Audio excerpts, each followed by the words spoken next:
Oh, ma sapete brutto, ma non solo la Cina ha debellato il virus e che pare che ne stavano battendo tutte, che stavano morendo tutte, invece già figero, ma è l'unica borsa attiva al mondo.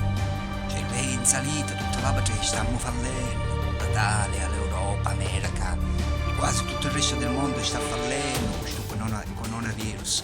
E questo lo sapete perché? Perché in Cina la Cina è fondata sul rigore, sull'ordine, sulla dittatura, minchia, mentre invece noi, tutto il resto del mondo, è fondata sopra i debiti. Tutte le aziende sono fondate sui debiti. E certo, perché un geodittatore ognuno fa ciò che cazzo vuole e se mi prestano soldi da cattedrale, amici e parenti. Ed è per questo che noi, per questa fondazione dei debiti, appigliamo do culo.